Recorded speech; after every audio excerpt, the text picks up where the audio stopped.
¿Cómo están, queridos míos? Feliz domingo. Espero estén pasando un fin de semana maravilloso. Aunque el tema del cual voy a comentarles ahora en este video no es nada maravilloso ni es nada agradable. Un hombro luxado, un dedo enyesado, lastimaduras por todo el cuerpo.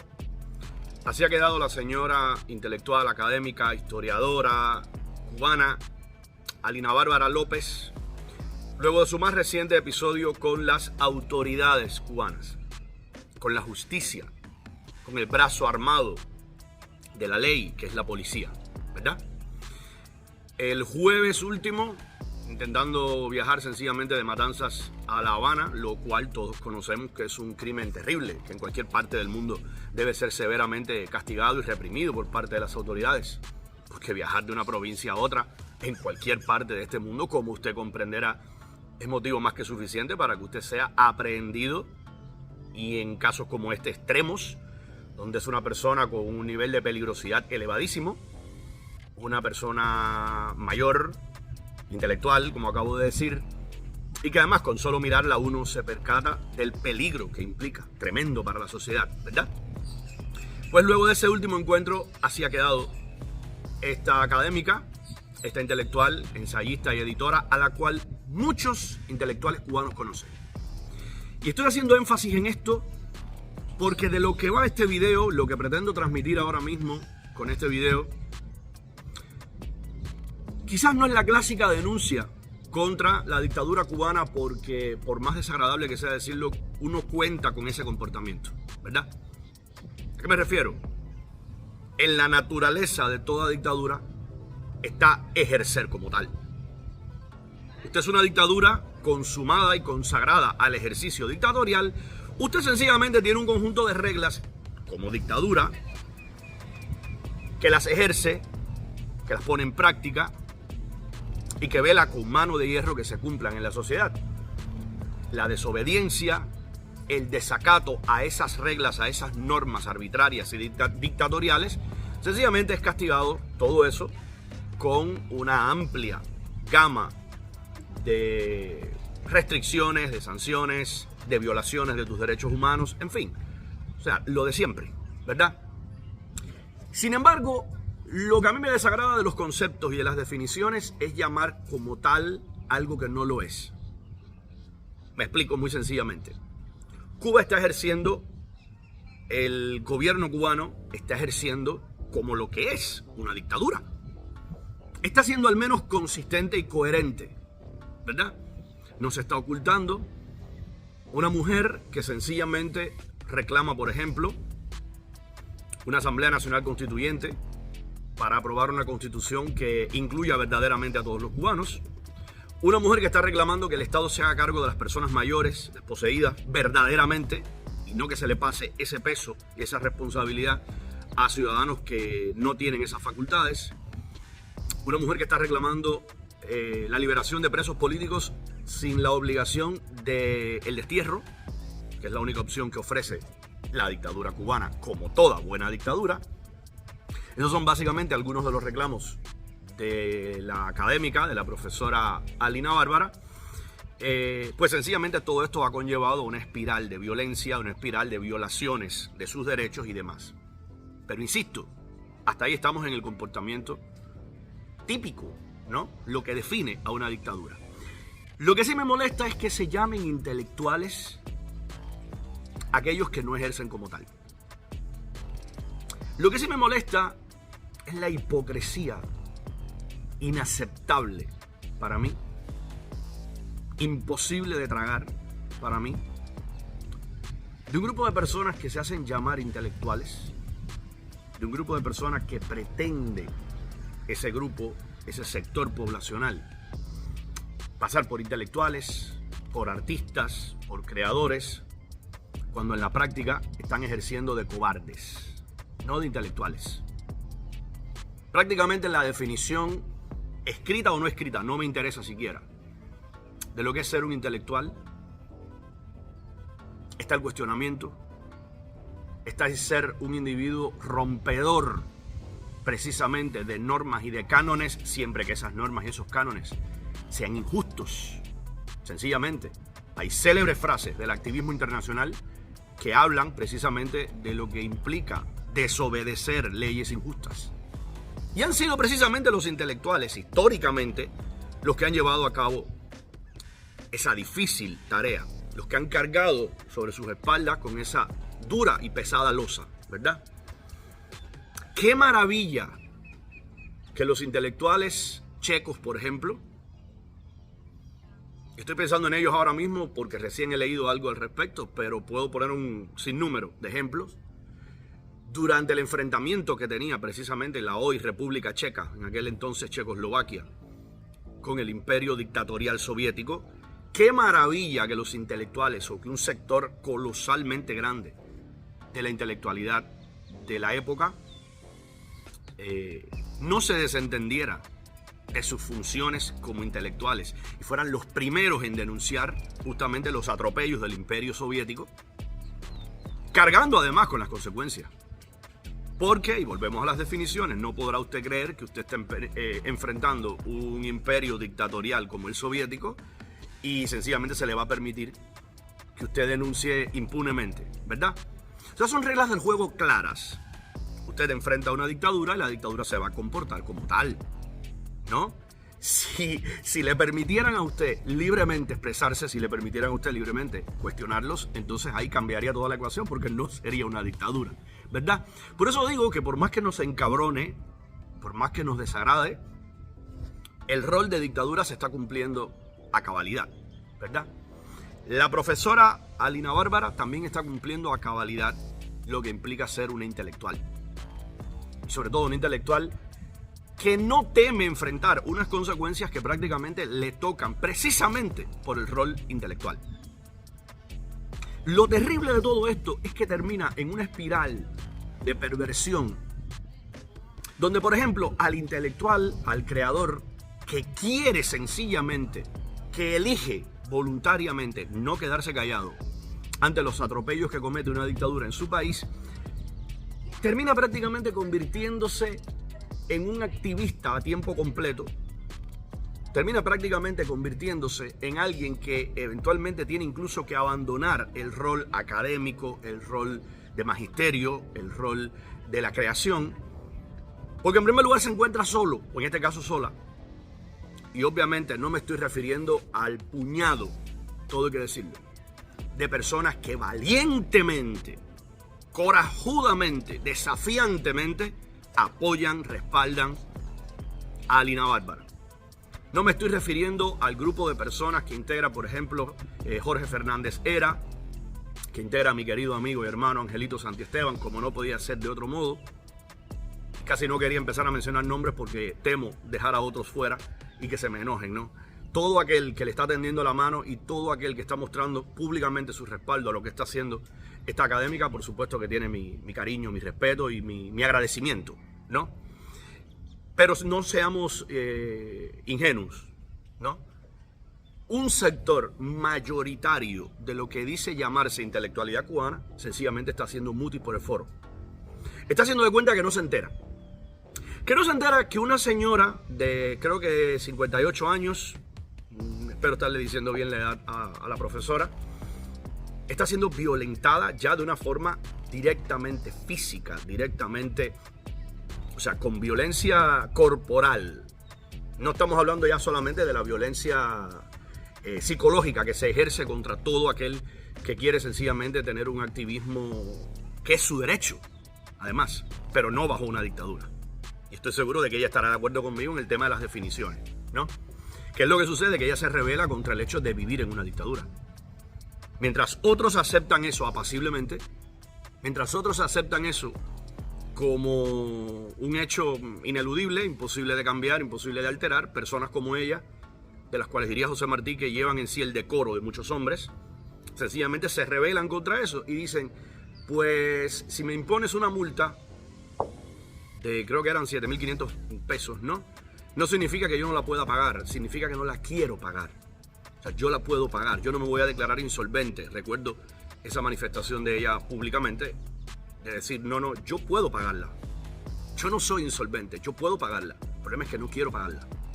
El problema es que tengo derecho a no pagarla y de rebelarme contra este tipo de dictámenes que son arbitrarios y que violan mis derechos.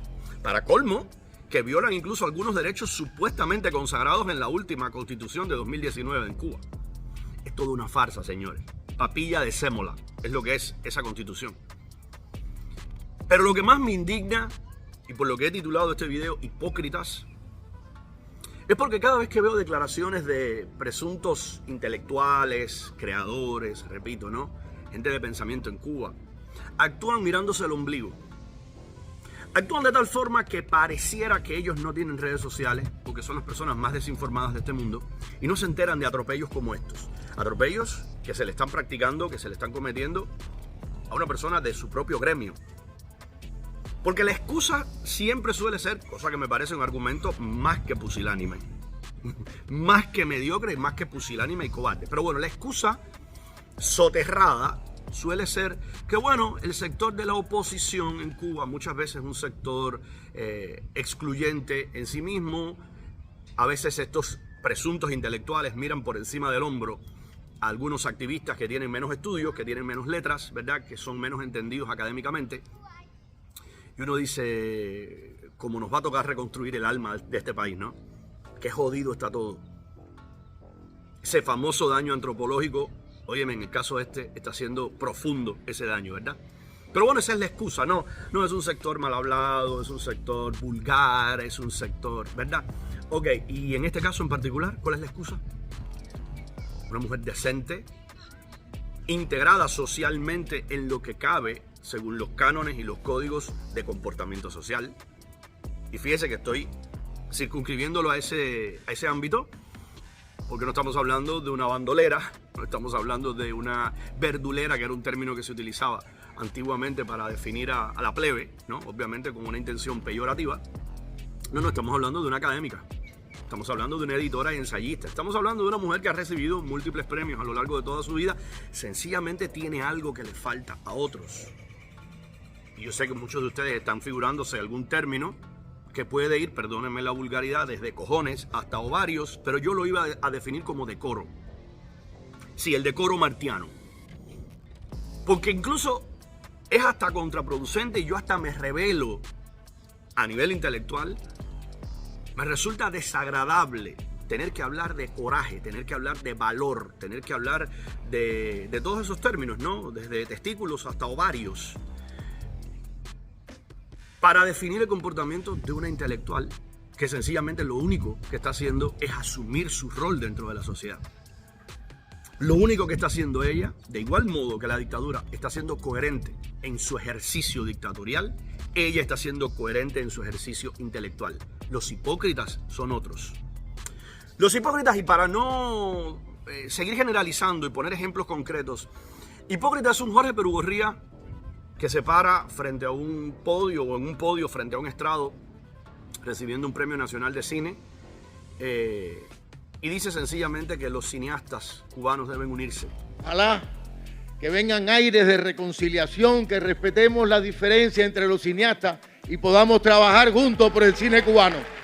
Y que deben entenderse entre ellos, ¿no? Los cineastas. ¡Wow! ¡Cuánta élite!, ¿no? Porque estos son problemas, obviamente, de cineastas cubanos. No es la sociedad cubana. A quienes le violentan los derechos o quienes tienen contradicciones con el poder no son los cubanos. No es el maestro, el ponchero, el vendedor de ajo, el académico o el cineasta. No es sencillamente una cuestión de gremio. Es una cuestión gremial. Es una cuestión de que estamos teniendo determinados problemas. Fíjate que tú escuchas ese tipo de enfoque y te parece que estás en, no sé, en Chile. Vaya. Te parecería que estás en Argentina, por ejemplo, donde ahora mismo hay un sector académico, hay un sector intelectual. Miren qué buen ejemplo. Que está enfrentándose a algunas de las políticas, algunas de las medidas más polémicas del presidente Javier Milei. Hay un sector científico que se siente amenazado por determinadas medidas y determinados enfoques, que está acusando al presidente Milei de ser anticiencia. En fin, hay un conflicto social, pero está bien concentrado, ¿no? Está bien definido. Hay otros problemas puntuales en la sociedad argentina, más allá de la inflación y todo lo demás que dejó el gobierno anterior. Pero bueno, hay un sector del activismo, por ejemplo, que se está enfrentando a las nuevas medidas para manifestarse públicamente. No voy a entrar en eso, lo he abordado ampliamente en mi programa.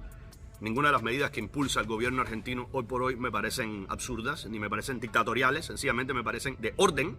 O sea, el manifestarte con determinados permisos y en determinadas áreas donde no impidas la circulación y el flujo de la ciudadanía, me parece, así funciona el mundo, ¿no? Pero bueno, eso es tema aparte. Pero les he puesto este ejemplo para justamente remarcar lo que son problemas puntuales de sociedades que tienen, por ejemplo, las garantías constitucionales más que respetadas, ¿no? Signadas, consignadas, conocidas y ejercidas por parte de la ciudadanía.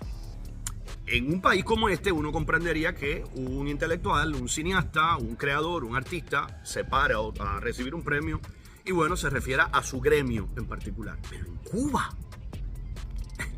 en Cuba, donde lo mismo son capaces de luxarle el hombro, de partirle un dedo a una académica, que de rajarle la cabeza al ponchero que dice esto es una dictadura, o que dice yo no tengo derechos aquí, o que dice tengo hambre, tan sencillo como eso. O sea, en un país donde está tan degradado el concepto derecho y además el ejercicio de tal derecho, ¿de verdad tiene algún sentido mirarse el ombligo de esta forma? Yo he criticado también duramente, y vuelvo a hacerlo, a la Asamblea de Cineastas Cubanos, que me parece que también se mira bastante al ombligo.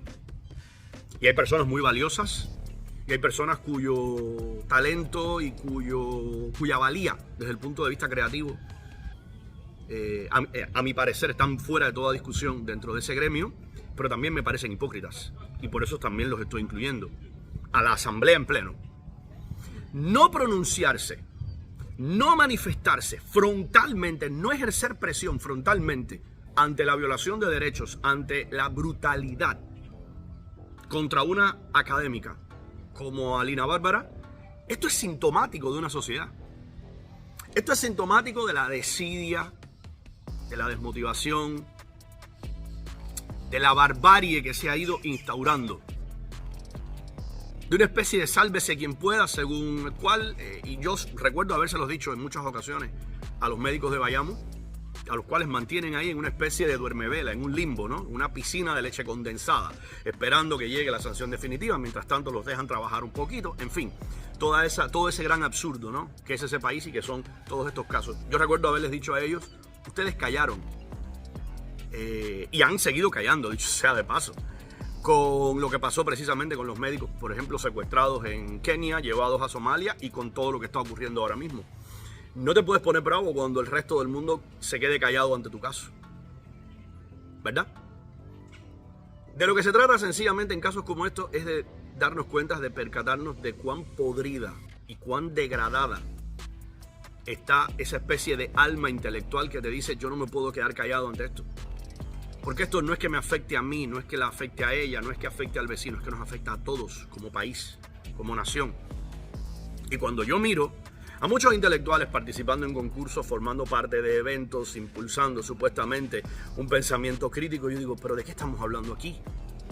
Pero si es que solamente un conjunto, un reducido o no reducido, póngale usted el término si elige, cualquiera de los dos, pero bastante concreto, número de intelectuales, el que se atreve a romper el silencio ante abusos como estos y no ver este tipo de cosas como algo ajeno. En el momento en el que un pintor, en el momento en el que un escultor vio como normal, por ejemplo, todo lo que comenzaron a hacer con el movimiento San Isidro, el encarcelamiento a Luis Manuel Otero Alcántara y todo lo que esto conllevó, todo lo que esto trajo, yo creo que ya ahí comenzaron a hacer una especie de dejación de funciones. Esto no puede llamarse verdaderamente artista y ser tan pendejo. Fíjense que lo voy a poner en términos bastante prácticos. Los artistas no por gusto el poder, no por gusto toda fuerza dictatorial, históricamente le ha temido a la intelectualidad, ha tenido recelos con la intelectualidad y ha intentado amordazar desde el principio a la intelectualidad.